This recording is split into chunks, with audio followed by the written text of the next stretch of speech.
My name is Aureo Pinto. I'm an accountant. I am an enrolled agent and a registered financial consultant. I do tax work, accounting work, and financial planning work. Welcome to this presentation.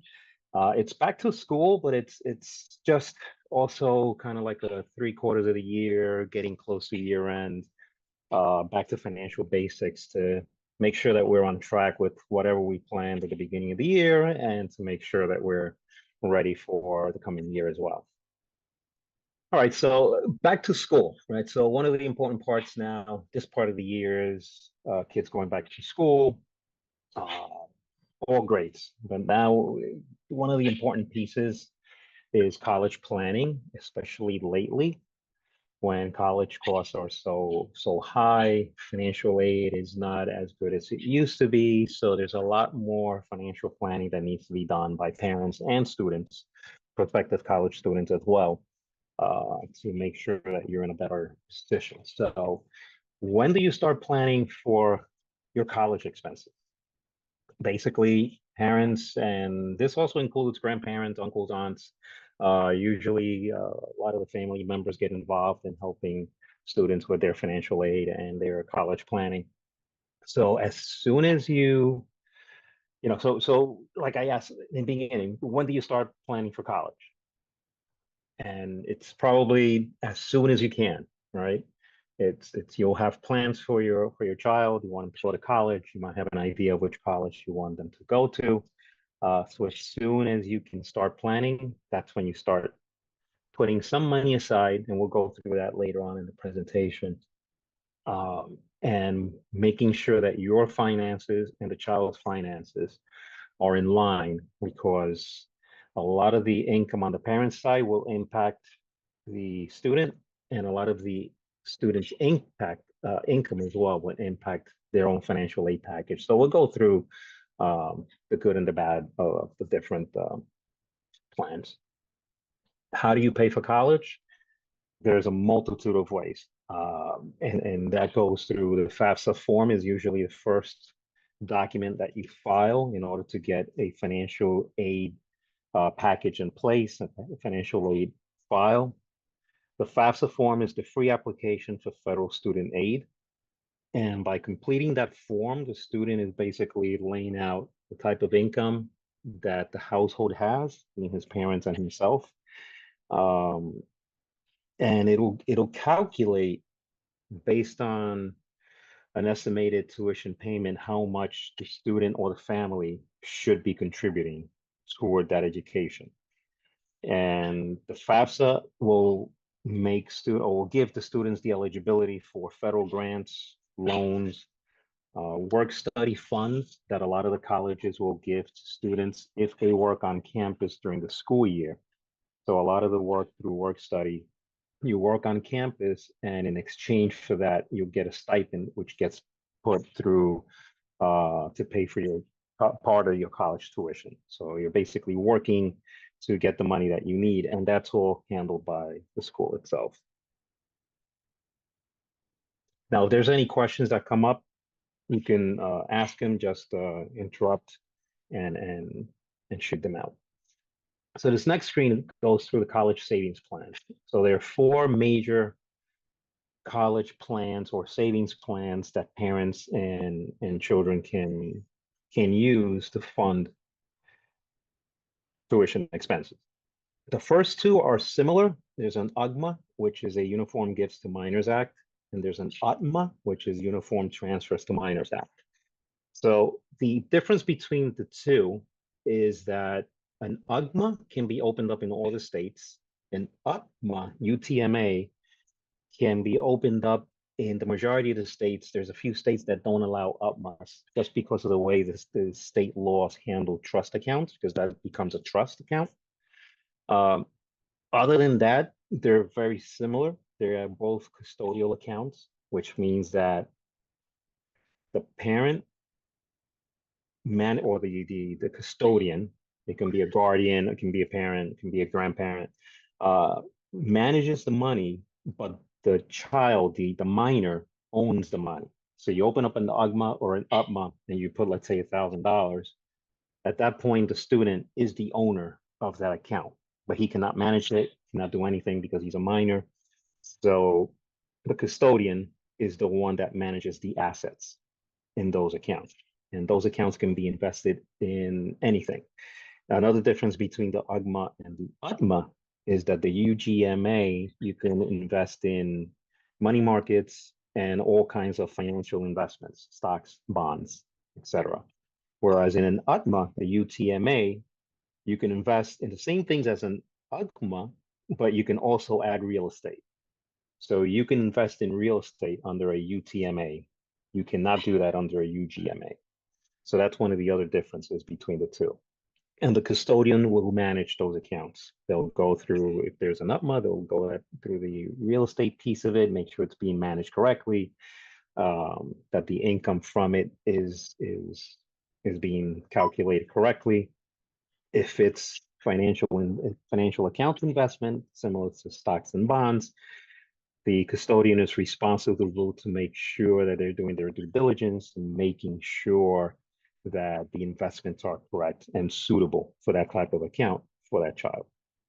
There's no contribution limits. You can put as much as you can, but they're subject to the gift tax. So if you put more than $18,000 in this year, there'll be some gift tax repercussions. Then we move on to the Coverdale. The Coverdale and the 529s are similar in that they are both tax advantaged accounts, which means that their earnings are tax deferred. You do not pay taxes on any earnings on the accounts. Whereas on the UGMA and the UTMA, if you're invested in stocks and bonds and there were dividends that were paid and interest that was paid, the child in his tax return, even if he's a minor, he still has to file a tax return to report that if it's over a certain amount.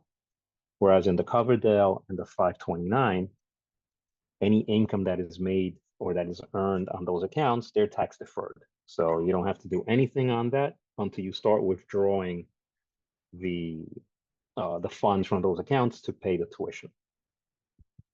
Okay, so when it comes to planning for college and using these accounts, it depends on the parent's income and the projected income of the child. So on an UGMA and an UTMA, basically those accounts are owned by the student. So when he does the or she does the FAFSA and they're calculating the financial aid, a larger amount of those accounts, of the money that's in those accounts, will be counted as assets that are available to cover the tuition, which means that the student would have to sell or liquidate a lot of the UGMAs and the UTMAs in order to be able to cover the tuition before he goes into loans. Whereas the Coverdales and the 529s, those are the beneficiary does not own those. The student does not own those. The account, the person who set up the account is the one that owns them. So when those get calculated into the financial aid formula, a smaller portion of those will be calculated against the child's income.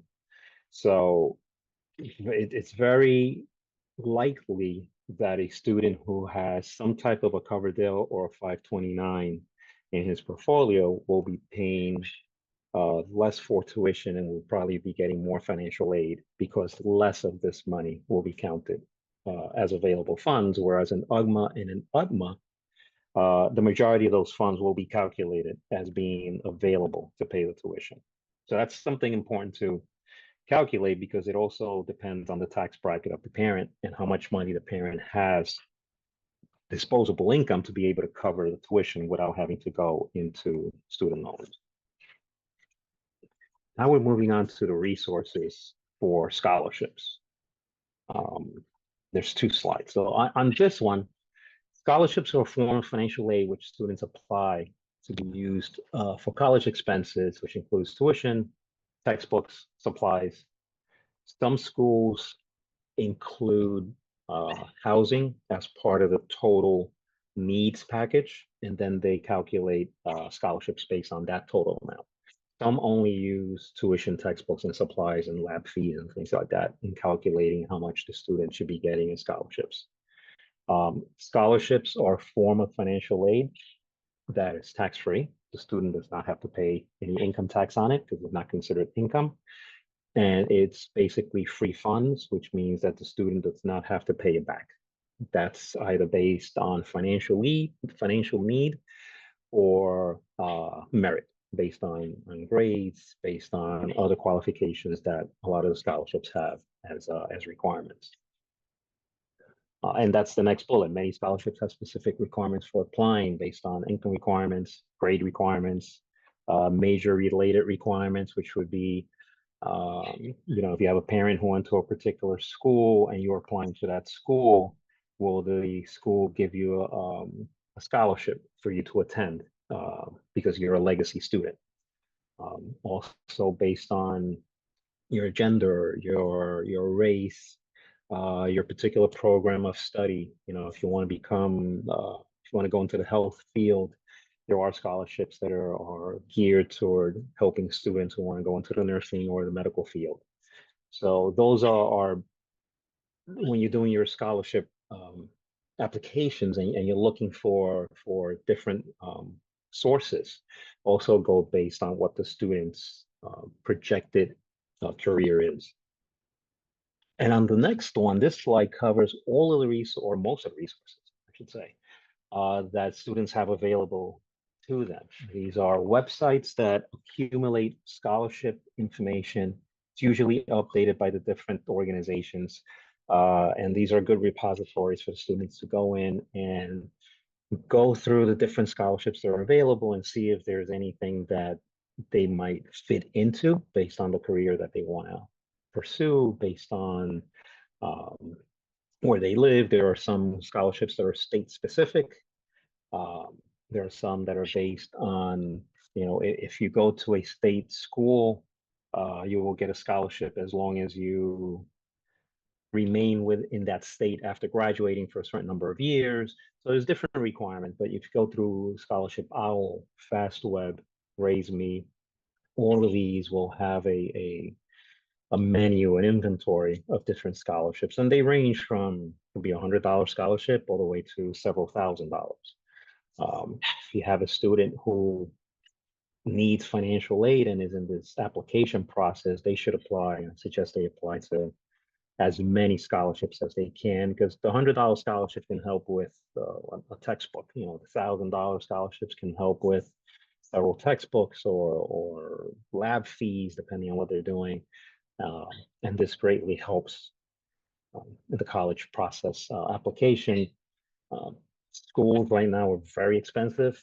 State schools are maybe high teens, maybe 20,000 and up per year.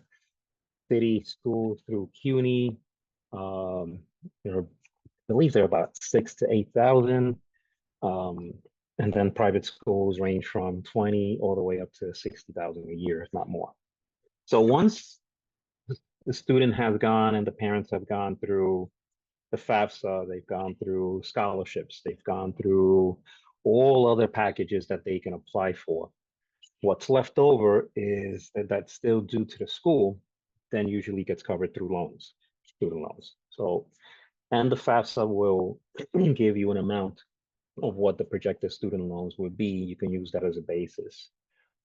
And there's two different types of student loans for the undergrad. So first 4 years of college, there's two different types. One is subsidized and one is the unsubsidized. So subsidized means that the interest that you're going to be charged on the loan will not accrue while you're in school or while the payments are deferred.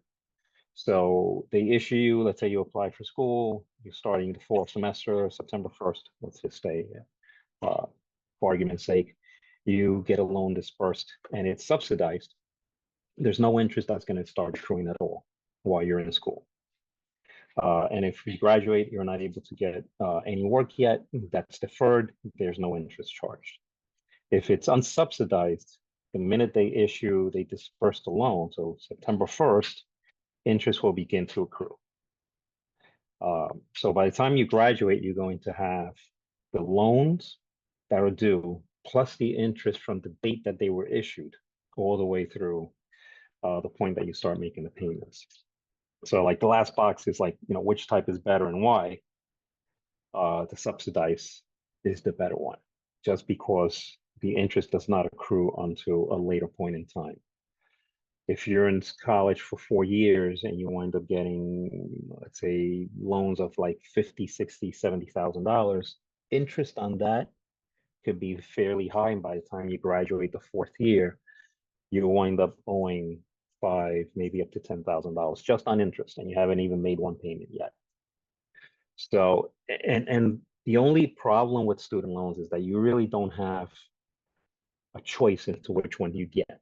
You start getting, if you need an excessive amount, if you need a lot of money to go to college, and your financial aid doesn't cover it, and you have to go for student loans, you will first get subsidized loans. And those are capped at a certain amount, and that changes based on your income need.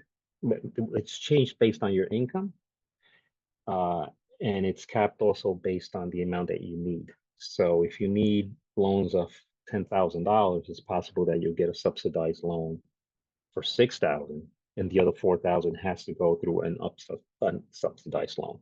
So you really don't have a choice. It's a package that gets given to you, but the sequence would be scholarships first. Uh, like I said, grants, any other free funds. Then you go into subsidized loans, and then after that would be unsubsidized loans, and that'll be the sequence of your financial aid package. Any questions up to this point? I can't see the chat, but if there's anything on the chat. There's nothing in the chat right now, but I kind of wanted to ask, I Mhm, know with like student loans, there's also a difference between like when it's in the student's name and then when it's in like the parent's name on their behalf. mhm. Okay, so usually the student loans first go under the student's name.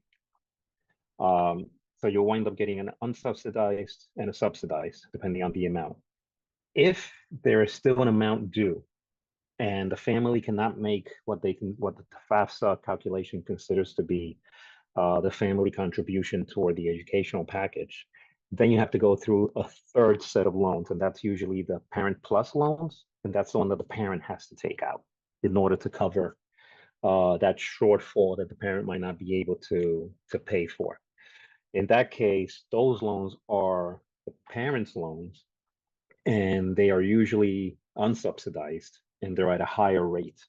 So you can potentially, if you're going to a very expensive school, uh, and your financial aid package um, is not high, you might wind up with subsidized loans as a student, unsubsidized loans as a student, and the parents might wind up with an unsubsidized loan as a parent to cover that difference. And that's in addition to, so the parent has at that point their own obligation. They can start paying it at any point in time while the student is in school. They can also ask for a deferment if they want to wait until this child finishes school, or if they're having some financial issue. So they can also do the deferment. So they get the same benefits as a student as far as deferring it for a certain period of time. Um, and then those loans either run 10 years or 15 years, I believe. Thanks for the question. That was a good question. Excuse me, I have a question. Mhm. I'm a high school student, and I want to get people to give me cash gifts to help me pay for college. And what type of bank account or other account should I set up for that? Okay, so you can have it in a regular savings or a money market account. Um, but like I said earlier, the problem would be that anything that's in your name will have to be used to a higher degree than your parents. So if it's possible to open up a joint account, a joint savings account, or a joint money management account, which will pay you a little bit more interest with your parent, have one of the parents be the primary in the account and you become the secondary, which means that you still have access to the account. That amount will be used, less of the money that you have in that account will be used toward your financial aid. So let's say that you have an account under your name and you have $1,000 in the account. Once the FAFSA and the school calculates how much you should be contributing, they'll say you have to contribute out of your pocket $800, which means that $800 out of your 1,000 you will need to contribute toward the school. If it's under a parent's account, the calculation, I believe, is like 16 or 18%, which means that anywhere between $160 or $180 needs to be contributed from that account, just because a parent's account is used less in calculating what you need to pay. So if you're comfortable having a joint account with one of the parents, have them as a primary and you become the secondary, and you can put all that income in there, and you'll have more money available uh, to use for school, but it's something that you can use on your own and not necessarily be band-aided that before you get a loan or before you get any other type of financial aid, you need to spend this amount. That way you wind up making the money last a little bit more. Now, one thing also to be aware of is that FAFSA calculates a number, and then the schools also calculate a number for your financial aid package. Schools have a different criteria at times. They'll want students within a certain grade. If they're doing anything with sports, they'll want a student who has a particular background in a particular sport. And the school might kick in more money. So they might give you a little bit more on scholarships from their own funds. Like schools have an endowment fund that they can also tap to give financial aid to students. Um, and believe it or not, it's negotiable. You can negotiate with schools as to how much you want and how much you think that you should get. And let me explain how that goes. Let's say you've been accepted to multiple schools. Let's say 3 schools. And their tuition is basically the same. And there's one particular one that you want to go to more than the other 2, but that one didn't give you as big of a financial package as you would like. And one of the other 2 that you didn't want to go to gave you a much better package. So when you look at the bottom line, it would cost you less to go to one of these other schools, but you really didn't want that school. And the one that you really wanted didn't give you that much money. You can actually go to the school that you want to attend, and you can have a discussion with the financial aid folks and let them know that, why you think that school is better than the other ones, why you think that you will be a better student in that school. And you would tell them, you gave me this particular financial aid package, but this other school that also accepted me gave me this amount. Why is there a difference, and can you match what they're giving me? And believe it or not, if they really want to keep you as a student, they'll match the financial aid package from the other school. That happened to my daughter. Those 2 schools that she applied to, one gave her a better package than the other. She went to the other school and said, this other school gave me a much better package. What can you do for me? And they increased their financial aid package and matched it, and I think did a little bit better than just matching it. And she wound up going to the school that she wanted with the amount of money that she would have gotten from the other school. So a lot of schools, at first they give you a number, but if they see that you're serious about going to that school, and that you've gotten a financial aid package from another school that's much better, and you have a discussion with them, they'll match it. So that's something to always keep in mind. The number that they give you, and they say we can only give you, I don't know, $10,000, let's say, as this particular scholarship. That might be the case because of the particular scholarship that they're using to fund your package, but they have a separate pot of money through their endowment fund that they can use to give you more money if they really want to retain you as a student. So always remember that if when you're doing your college hunting and your financial aid package. Do you have any recommendations on how to like start that negotiation with like financial, like what like how would you start that interaction? Sure. So once you've applied to the various schools and you've gotten admissions letters, you usually wind up getting a financial aid letter. And the financial aid letter will give you the full package stating these are the scholarships you'll be getting, these are the grants you'll be getting, this is what we expect the family contribution to be. And then these amounts will be through unsubsidized and subsidized loans. And there's usually a calculation in between that you'll see how much is basically what I call free money, and then how much is the loans. And you do the comparison of all those numbers across the colleges that have, or the universities that have accepted you, and that you have already received a financial aid package from in a letter. And at that point, you kind of go back and you say, okay, so what do I like about this school? Why did I apply to this school in the first place? And you kind of narrow it down and you're like, at that point, decide which one do I really want to go to? Now, some students will make that decision based on the dollar amount, like which one can I really afford? And that's the one they'll go to. But if there's one that you really want to go to because of the programs that they have, the reputation that they have, either legacy because your parents went there at some point, and there's one that you think that you'll be a better student for, or that you'll get a better education at, and that one doesn't really fit your financial aid package, that's when you start contacting those schools, that school, and letting them know that you received a financial aid package from the other schools. It's a little bit different, but they had a little bit, they had much more money. Can you match that? Because I really want to go to your school. And then at that point, you express why you want to go to that school, why it's important for you to attend that school, and how you think you'll be a better student, and how you think you'll be an asset to that college or that university's community as a student. They like all that. They like to hear that students are really eager to go to the schools. If you highlight a particular program and you think that their program is one of the better ones in that area as opposed to the other schools, that's something that you also use as a selling point, because they like to hear that students and parents think that their education is much better, it's a better degree than the others.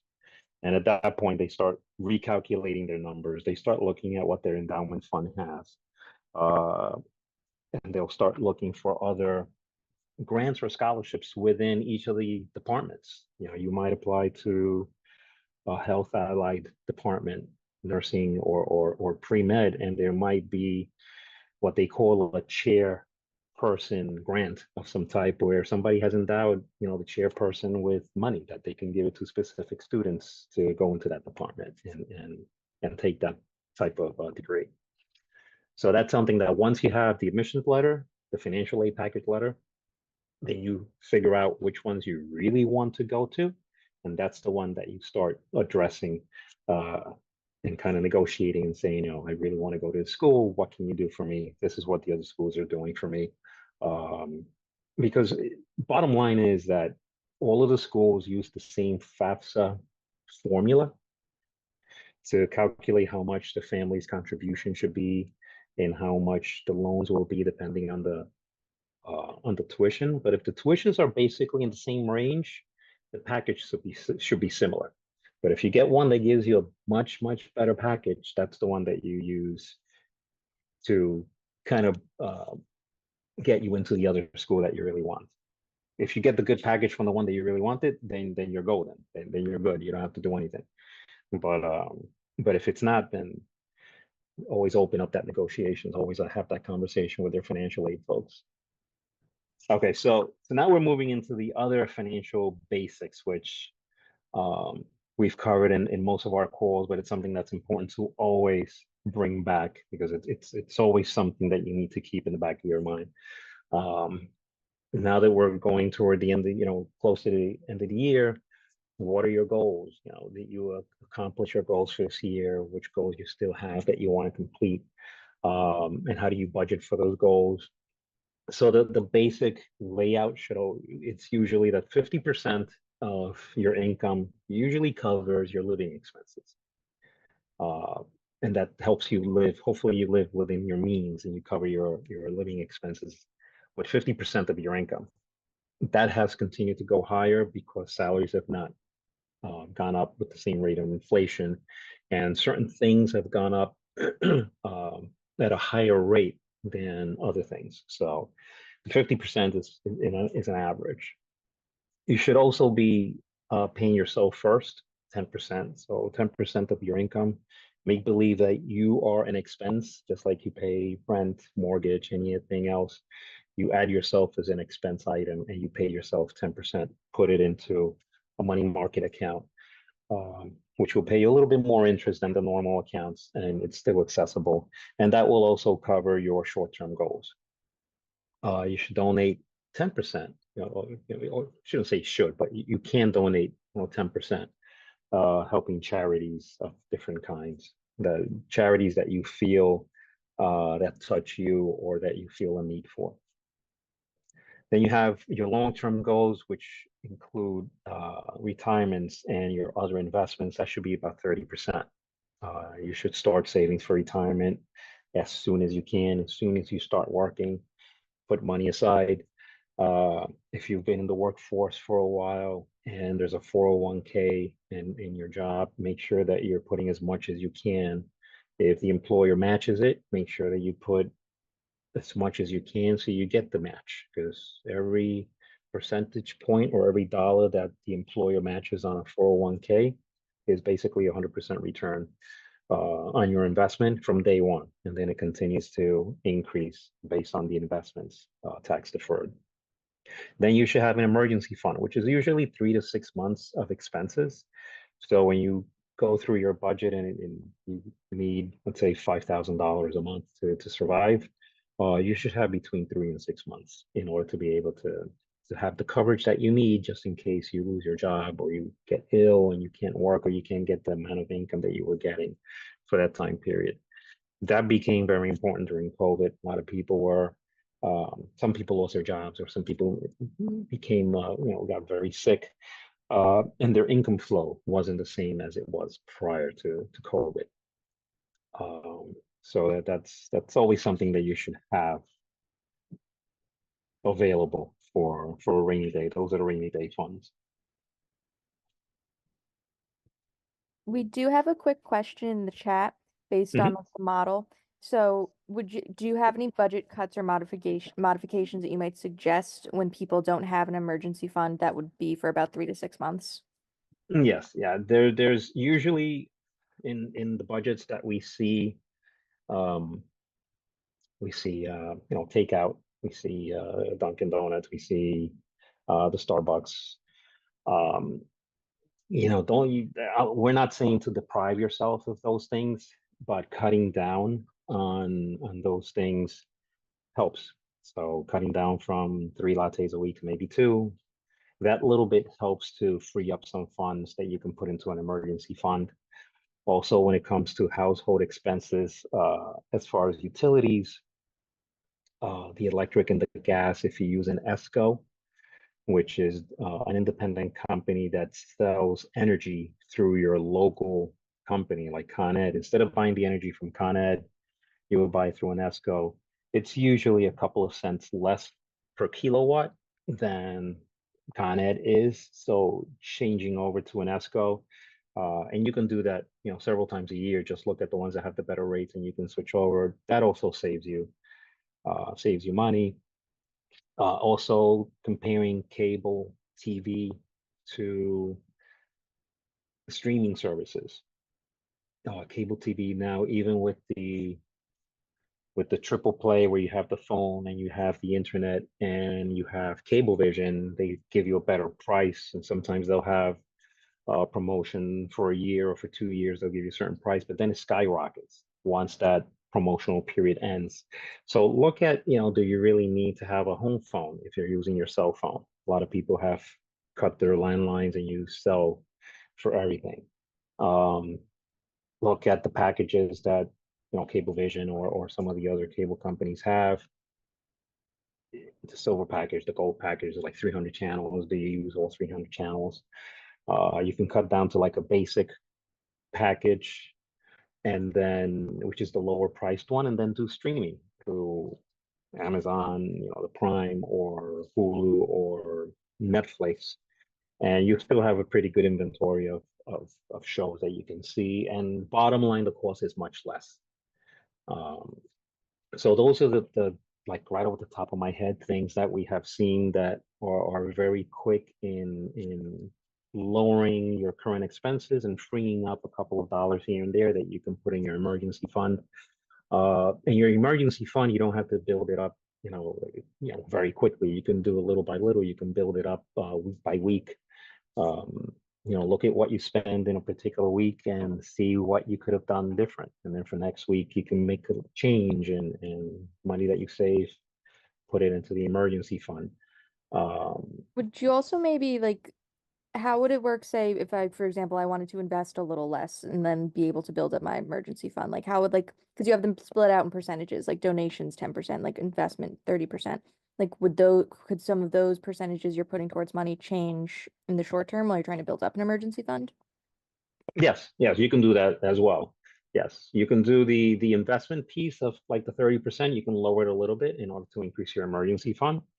Uh, but then come back to it and increase it back to 30. Make sure that for retirement you always have as much as you can put away. Paying yourself first, I would also always keep that at the 10%. And you can make that pay yourself first part of your emergency fund as well. If you classify yourself as an expense, like I said earlier, uh, some of that money you can set it aside as an emergency fund. So the paying yourself first will be for short-term goals, but you can use part of that and also build it up. So yes, you can move around these categories to build your emergency fund, but then always come back to them and make sure that your investment in retirement is at the 30 range, 25 to 30 range, and that your pay yourself first is always at least 10 once you have your emergency fund. Okay, so now that we're toward the end of the year, there's certain things that you should always be looking at so that you don't get hit when you're finalizing your tax return with your accountant with any unexpected tax bills. So look at your W-2. First of all, look at what you did last year. Last year, did you wind up paying taxes when you file your tax return, or did you get a refund? Based on that, there should have been an adjustment made to your withholdings. So look at your pay stubs now and see how much you've paid in taxes so far. Look at how much you should pay. You can actually, with your accountant, calculate an estimated tax amount of how much you think you're going to owe at the end of the year. Um, look at your pay stubs and see how much you've paid so far, just to make sure that you have enough taxes paid.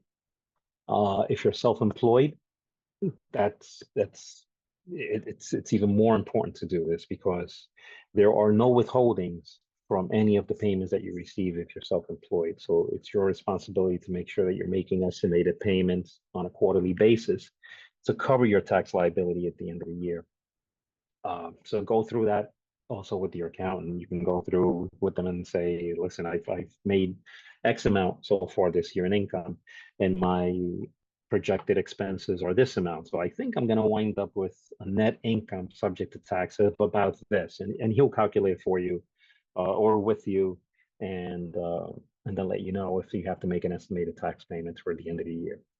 If you've made estimated tax payments, make sure that they're very close to what you should be making. Otherwise, this last payment of this year should probably bump it up a little bit to come as close as you can to the liability. You don't want to owe a lot of tax, but you also don't want to get a large refund at the end. Because if you've gotten a large refund at the end of the year, it means that you overpay your taxes during the year. And that's money that you could have had in your pocket that you could have put into an emergency fund. So let's say you get a refund of $2,000. That could have been, that's equates to about $20 a week or so. So imagine having that extra $20 a week, you could have put it into your emergency fund. So you don't want to get a large refund either.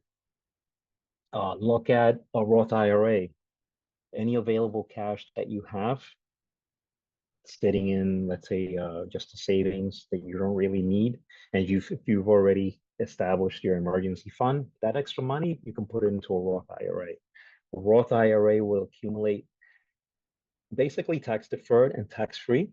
And when you start withdrawing that money after your retirement age, whatever you take out is totally tax free. So that's something to always consider. And you can open up a Roth IRA at any age.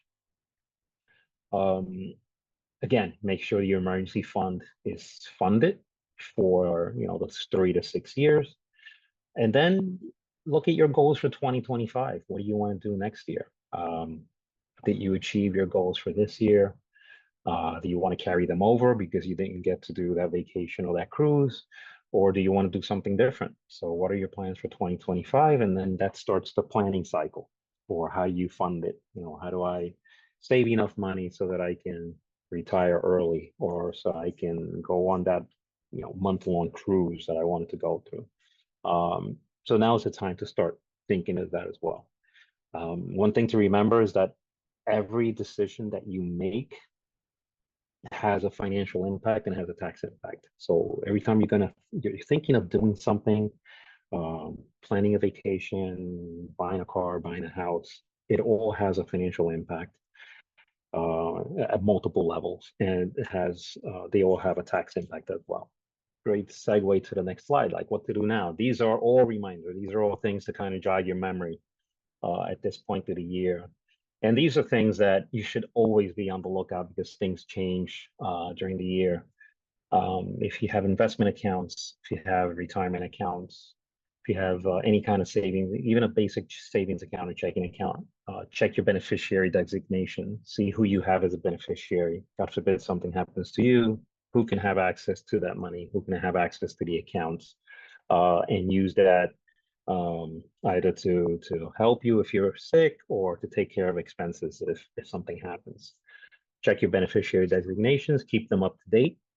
Have like we have a fireproof, secure bag. But you can have it basically anywhere, but have it handy where you have your birth certificates, your social security cards, your marriage certificates, divorce certificates, special instructions with funeral arrangements or contracts that you have with funeral homes or a cemetery if you've already prepaid your last rites, passports, anything that's important that usually gets asked for if you're doing an official transaction or a government application of any kind. Make sure that you have that in a secure location. Also have a list of all those files so that yes, I have like a little checklist. I do have all of the certificates here. I do have the passport. I have all of these documents. So you make sure that you have what you need. Also keep a list of your passwords. There are password files, password books. There's actually an online password portal, which we would, I think, is on a monthly subscription. And you can set up all your passwords and keep it there as a repository so that when you need to get a password you don't remember, you log in and it gives you the login name and the actual password. And if you do that, all you really have to remember is that one password to get into that one portal, and then that'll have everything listed. And then give that information or put that information on your important documents so that if somebody needs to access your accounts, if something happens to you, they have access to that. If you have any trust accounts, any trust documents, or you have property to the extent that you might wind up with an estate, have all those documentations as well. Power of attorneys, have power of attorneys in place. If something was to happen to you, incapacitated, or you pass, so that somebody can handle your last wishes. Power of attorney is only valid while you're alive. So a power of attorney, for whatever reason you get sick and you cannot do something because you're physically not able to, the person who has a power of attorney can do that for you. If you pass, the power of attorney automatically ceases and nobody can actually do anything with the power of attorney. But you need to have, you should have advance directives for your healthcare. What do you want to be done if you're incapacitated and you can't make a decision? Have somebody, you can either lay out what you want to be done or have somebody with those specific instructions and the authority to do that. And that goes with the living will as well, living trust, and any HIPAA authorizations that you need. So that somebody, if you're in the hospital, somebody can actually speak to the doctors, what's going on, what's the treatment plan, what's the outlook. Without any of those documentation, basically nobody can discuss anything with the doctors. And if there's a decision that needs to be made and you're incapacitated and you cannot make it, and there's no documentation in place designating anybody else, the hospital will make the decision of what they think is best for you, or they'll have to get a court order to do it. So keeping the paperwork in place, keeping everything up to date, and to satisfy your wishes is what's most important. And these change with time. So try to keep these up to date, contemporaneously. Um, if you have a child or you adopt a child, that will change different things. That will change the directives that you might have. It might change the beneficiaries that you have. It might establish some type of a trust for the child. So one particular life occurrence can impact a lot of different things. So be cognizant of that. Always consult with an attorney, and always consult with an accountant to figure out what's the best route to take based on your current situation and projected plans. If you plan to do something, also let your accountant know before you do it. If you plan to buy a house, let the accountant know that you're planning to buy a house, go through the tax implications, go through the financial implications.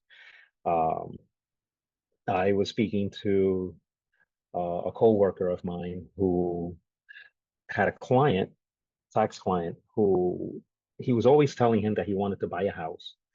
And the accountant, my friend, told him, yes, you should buy a house, and these are the types of um, tax benefits that you will get as far as deducting interest for the mortgage and deducting the real estate taxes. So the person, was at this point was, well, so it is an advantage. I should be doing it. The person went out and actually borrowed money actually didn't borrow money. They actually pulled out from their IRA 150,000 in order to put the down payment for a house. So next year rolls around, he goes back to my friend, the accountant, his accountant. He tells him, oh, I finally bought the house, and talking about the house, he's very happy. When he gives the accountant the 1099 for the distribution from the IRA, shows that there was $150,000 distribution, and they only took, I believe, 5% taxes. So between the person's income and $150,000 that was now taxable income, and only 5% of taxes, he was actually up to the 28-30% tax bracket. He wound up owing the IRS about $50,000, which right now he's negotiating with the IRS and trying to get into a payment plan. So if you plan to make any major purchases or any purchase, even if it's like a car or something small, or you plan to go into a particular investment of some type, let your accountant know so that they can really calculate the full impact. That way you don't get surprised at the end to find out that the decision that you made or the investment that you made is going to cost you an extraordinary amount of taxes or whatever other problems come up with it.